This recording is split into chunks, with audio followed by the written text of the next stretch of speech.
And we're beginning the program right away because I know you're all very eager to see the very special gift that President Fini has presented to our delegation when we were in Italy last year, but now we have the opportunity for it to be received by the Librarian of Congress, Mr. Billington, who we're very proud. He will be receiving it on behalf of the American people and the Library of Congress. We're very pleased that Ambassador Terzi is here with us this evening. Welcome, and relatively new ambassador. And I could introduce everyone in this room as a very, very special friend of America, of Italy, and pleased to welcome President Fini. President Fini is the president of the Chamber of Deputies. We are very pleased again that so many members of Congress are here to welcome you. And we celebrate this evening a gift from the Italian people to the American people, the remarkable book, Michelangelo's La Dote Umana. The light hand, well, you'll tell us.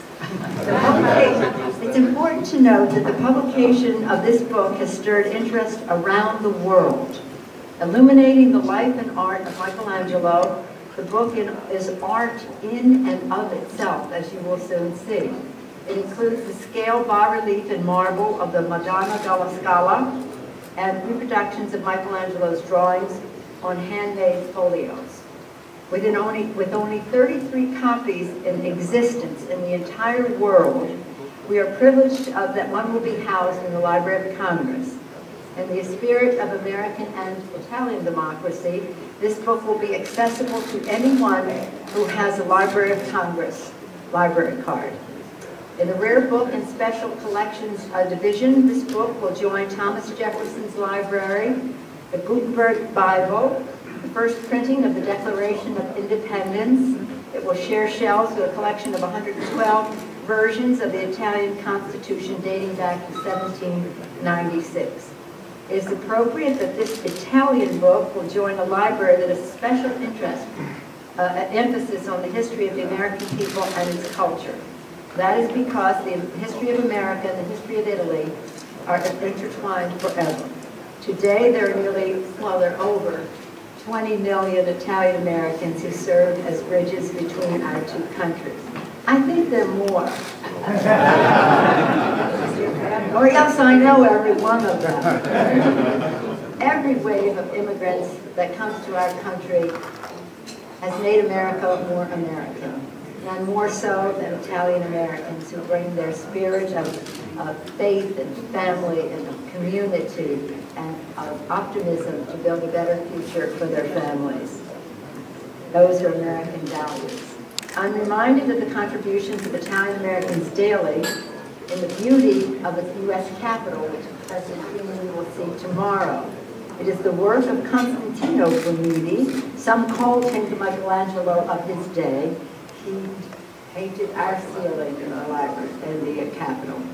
Fleeing Italy in 1849, a time of great repression and unrest in Rome, Brunini brought his enormous artistic talents and creativity to the United States. For more than 20 years, he worked to fill the Capitol with his timeless images of the history of our democracy and the hopes of the American people. Brunini once said, "My one ambition and my daily prayer is that I may live long enough to make beautiful this capital of this one country on earth in which there is liberty." How proud Brunini would be to be here today, the democratically elected leaders of both his country of birth and this country of adoption, celebrating the friendship between our two countries.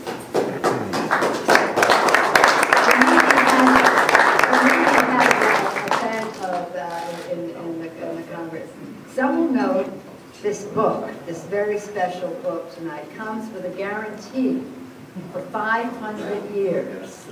That sounds like a long time, but nothing compared to the friendship between Italy and the United States, which will last forever.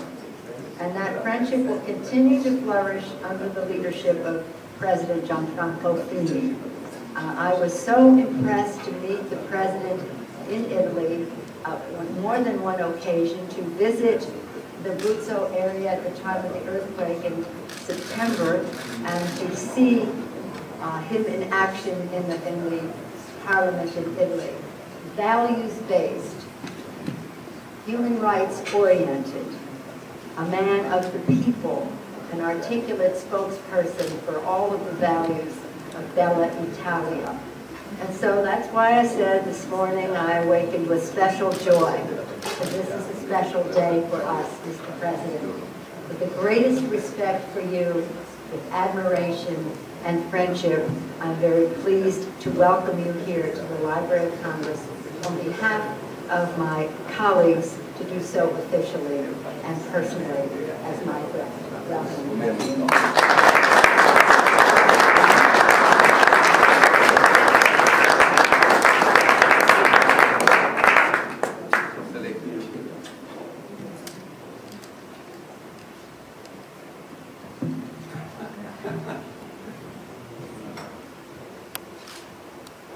Nancy Pelosi ha terminato il suo discorso con un riferimento che mi ha particolarmente colpito e di cui la ringrazio. Nancy Pelosi ended her speech with a reference which really moved me, and I'm really thankful for her remarks at the end. Ha avuto l'amabilità di ricordare quando ci siamo recati insieme a visitare l'Aquila dopo quel tragico terremoto. She was kind enough to recall our visit together to the areas struck by the earthquake and near L'Aquila. In quella circostanza, dimostrando la sensibilità che le è propria, ha consentito all'invito che le avevo rivolto di inaugurare un asilo. On that circumstance, she showed her sensitivity and she accepted my invitation to open a new kindergarten. Un piccolo asilo in un piccolissimo paese di montagna che era stato pressoché totalmente distrutto. A very small kindergarten in a small village up in the mountains which had been completely destroyed.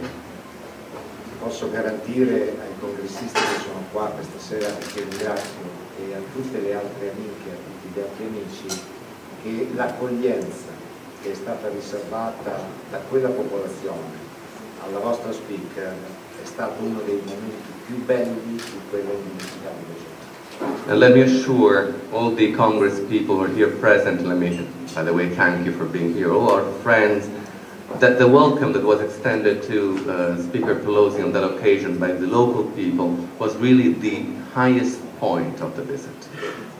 Nancy è una donna molto famosa in tutto il mondo, ma in quel piccolo paese di montagna, dopo quella tragedia,